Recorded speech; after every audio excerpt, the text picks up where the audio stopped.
So today we are discussing about the contents of foramen of skull. जैसे कि सब लोग जानते हैं कि स्कल में हमारे पास बहुत सारे फोरामेंस और कैनाल्स हैं, उसमें से बहुत सारी चीज़ें पास आउट होती हैं, उनको बेसिकली कंटेंट बोलते हैं, दैट स्पेसिफिक फोरामेन। तो वो इनके कंटेंट्स को याद करना बहुत इंपॉर्टेंट है, ठीक है। This is also important for viva point of view.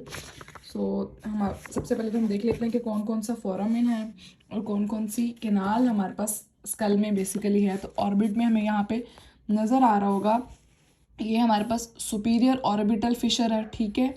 ये हमारे पास जो नज़र आ रही है ये हमारे पास ऑप्टिक कैनाल है। This is optic canal, superior orbital Fisher and inferior orbital Fisher, ठीक है। ये हमारे पास इंफ्रा ऑर्बिटल फोरामिन है। यहाँ पे हमारे पास सुप्रा ऑर्बिटल नोच होती है, ठीक है। यहाँ पे हमारे पास मेंटल फोरामिन है, जहाँ से मेंटल नर्व निकलती है। अगर हम यहाँ पे देखें बेस ऑफ द स्कल में, तो ये हमारे पास इंसाइजिव फोरामिन है, ठीक है, जो जहाँ से स्फीनोपैलेंटाइन और नेजोपैलेंटाइन नर्व्स जो हैं वो निकलती हैं। ये हमारे पास फोरामिन ओवेल है, फोरामिन स्पाइनोजम है, जिससे इम्पोर्टेंट हमारे पास जो है कंटेंट्स जो हैं वो अराइज होते हैं, निकलते हैं। ये हमारे पास फोरामिन मैग्नम है, ठीक है। यहाँ पर मोस्ट इम्पॉर्टेंट जुगुलर फोरामिन होगा, जिससे most of the cranial nerves निकलती हैं, और हमारे पास इंटरनल जुगुलर वेन जो है वो पास आउट हो रही होती है। उसके अलावा ये हमारे पास कैरोटिड कैनाल है, जिससे internal carotid artery pass out होती है। यहाँ पे स्टाइलोमेस्टॉइड फोरामिन है, जिससे फेशियल नर्व निकलती है, ठीक है। उसके अलावा यहाँ पे फोरामिन लेसेरम होता है, लेटरली यहाँ पे इसमें नज़र नहीं आ रहा, यहाँ पे करके फोरामिन लेसेरम होता है। ये हमारे पास यहाँ पे हमारे पास फोरामिन रोटेंडम होता है। अब इनके कंटेंट्स देख लेते हैं कि कौन से फोरामिन से और कौन से कैनाल से हमारे पास क्या क्या पास आउट हो रहा है। यहाँ पे हमारे पास हाइपोग्लोसल कैनाल होती है, ठीक है, वो भी इधर नज़र नहीं आ रही। तो अब कंटेंट्स को याद करने के लिए बेसिकली हम निमोनिक्स भी बना लेते हैं, ठीक है। तो सबसे पहले तो ऑप्टिक कैनाल के कंटेंट बहुत ईजी है। ऑप्टिक कैनाल से हमारे पास ऑप्टिक नर्व निकल रही है और ऑप्थेल्मिक आर्टरी, ठीक है। O2 हमारे पास इसका निमोनिक हो जाएगा, ऑप्टिक नर्व और ऑप्थेल्मिक आर्टरी, ठीक है। फोरामिन ओवेल से हमारे पास 4 चीज़ें निकल रही होती हैं और इसके कंटेंट्स बहुत ज़्यादा इंपॉर्टेंट है, और इसका निमोनिक हमारे पास है मेल ओवेल, यानी फोरामिन ओवेल का ovale MALE M for mandibular nerve of trigeminal nerve, ठीक है। Accessory meningeal artery, L for lesser petrosal nerve and E for emissary vein, ठीक है। उसके अलावा सुपीरियर ऑर्बिटल फिशर से मोस्ट ऑफ द आई जो nerves आई को सप्लाई कर रही हैं और ऑर्बिट में से पास आउट हो रही हैं, वो मेनली नर्व्स निकल रही हैं, oculomotor nerve, trochlear nerve, abducent nerve और branches of ophthalmic nerve.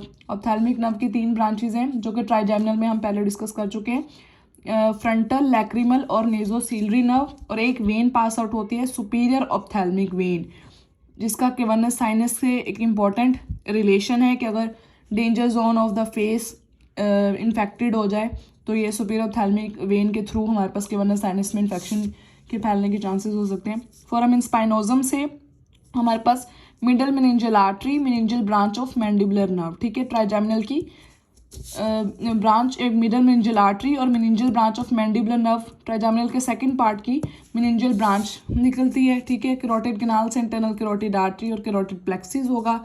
Jugular foramen या फोसा से हमारे पास glossopharyngeal nerve, accessory nerve, vagus nerve और इंटरनल जुगुलर वेन। ये 4 इंपॉर्टेंट कंटेंट हो गए जुगुलर फोसा के, ठीक है।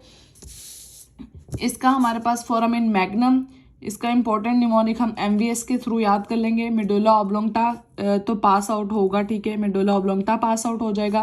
आपको पता है इसके नीचे हमारे पास स्पाइनल कॉर्ड स्टार्ट हो जाता है, तो उसके अलावा मेडुला ऑब्लोंगटा पास आउट होकर स्पाइनल कॉर्ड, सेंट्रल कैनाल भी यहाँ से गुजर रही होती है। उसके अलावा वर्टिब्रल आर्टरीज और वीनस प्लेक्सिस और spinal root of accessory nerve जो आ रही होती है, जो अभी लेटरली डिस्कस किया हमने कि एक्सेसरी नर्व की एक रूट स्पाइनल कोड से आती है, C5 से लेकर C1 तक वो ऊपर जाके फिर हमारे पास ट्रेपीजियस स्टर्नोक्लेडोमास्टोइड मसल को सप्लाई करती है, तो वो रूट इससे पास होगी। So these are all about contents of these foramen, specific foramens, ठीक है। ये रहा मेल ओवेल, इसमें से हमारे पास एक्सेसरी मेनिंजियल आर्टरी पास हो जाएगी, उसके अलावा मैंडिबुलर नर्व पास आउट हो जाएगी, लेसर पेट्रोजल नर्व और इमेजरी वेन। इसी तरह फोरामिन स्पाइनोजम से middle meningeal artery, meningeal branch of mandibular nerve. अब ये हमारे पास टाइलोमस्टॉइड फोरामिन है, इससे फेशियल नर्व पास आउट होगी। यहाँ पे हमारे पास हाइपोग्लोसल केनाल होती है, तो इससे हमारे पास हाइपोग्लोसल नर्व पास आउट होगी। कैरोटिड केनाल से हमारे पास इंटरनल कैरोटिड आर्टरी और कैरोटिड प्लेक्सिस होगा, ठीक है। जुगुलर फोरामिन से भी हमने डिस्कस कर लिया। This is all about the contents of foramens of school.